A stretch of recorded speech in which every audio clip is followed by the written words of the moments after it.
Genevieve, welcome back. How we doing? Great. How are you? Good. So listen, I want to talk about Russian rehab. We always talk about American perspectives on rehab, the Hazleton model, the 12-step model, but let's see how Russians do their business over there. Alrighty then. Russia. Why not? Currently in Russia, there's a huge problem with addiction. In particular, many people who have severe alcohol and drug problems can't get help.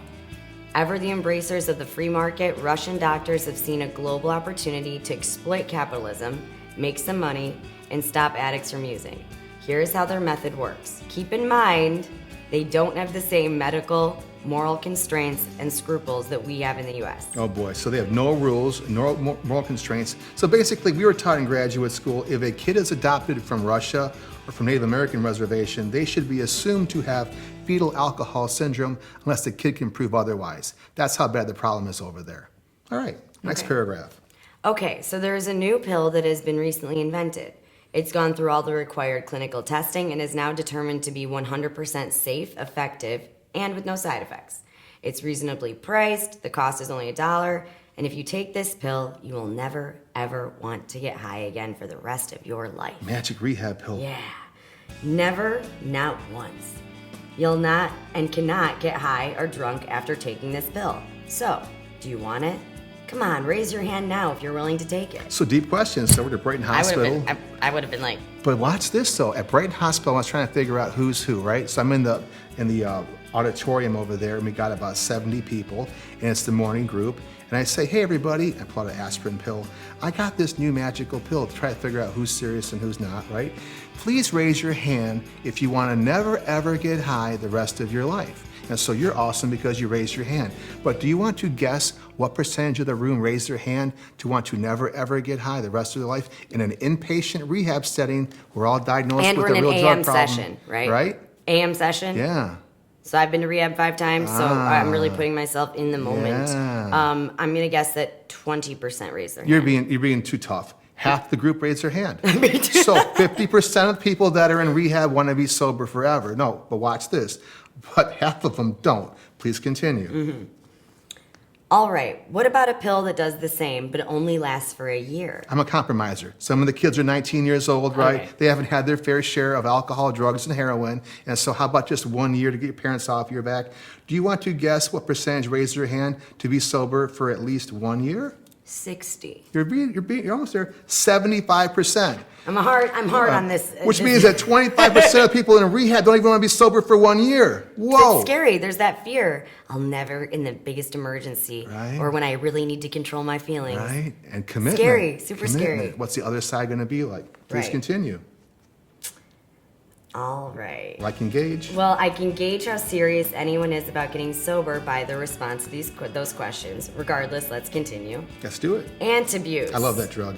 Antabuse. Well, I do too. I was like, it's worked for a lot of my friends. Antabuse is a drug that makes a person severely ill if they consume alcohol. If it has been available for a long time, or it has been available for a long time. Yeah. Anyone who has been on Antabuse can tell you that if you drink on it, you will feel like you're going to die. That's bad. If you want to hear a story, I'll tell you. It stops the metabolism of alcohol and the side effects are serious. Yeah. Chest pain, vomiting, severe headache, even seizures. You'll not want to drink on Antabuse ever again. So here's a Brighton Hospital story for you. So I worked there for a while, right? And they used to have a program where you leave Brighton Hospital, and they give you a prescription for Antabuse on the honor system. Hey, as soon as you leave, do you promise to fill your prescription? And guess what? Lots of people didn't do that. So they got smart. They go, here's the deal. You got to be off this pill for at least 4 days to drink safely. So the last 5 days in rehab, you go in front of the nurse, and she puts the pill in your mouth, and you got to swallow it, and you got to move your tongue around just like you're in prison to prove that you took it.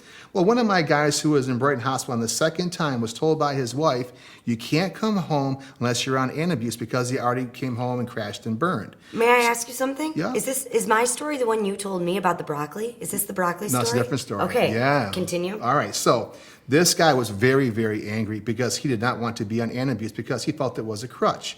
So when the wife said, you have to be on the pill, he was taking it the last 5 days while he was in rehab. And when he came home, his wife said, take it in front of me every morning. So for about 20 days, he was doing that, but he noticed the wife kind of didn't really pay too much attention. So then he got really clever. He thought to himself, you know what? I'm doing really great. I almost got 30 days clean, and I kind of deserve to have a couple beers. So there's a half day of work on Friday. What I'm going to do is I'm going to leave work a little bit early, go to the sports bar, have 2 beers, wait 2 hours, come home, give my wife a really big kiss and say, do you see how good I'm doing? The problem is the reason why the wife wasn't worried about him taking the pill in the morning, she had her own prescription of Antabuse. And every night in dinner, she'd crack up a pill and put it in his dinner. This is the broccoli story So to when me. dude went to the bar to have his first beer, Genevieve, what do you think happened? He got freaking He got sick. rocked. But see, he didn't Rocked. put 2 and 2 together. So he is being taken off to the hospital, and they called the wife. And their first questions are, has he been drinking? And they go, how can you be so shallow? Your husband's about to have a heart attack.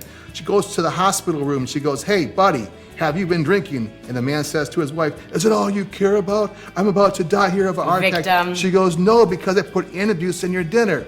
And he looks at her and he goes, how can you do that to me? And she looks back at him and says, how can you do this drinking to me and the kids? Next paragraph.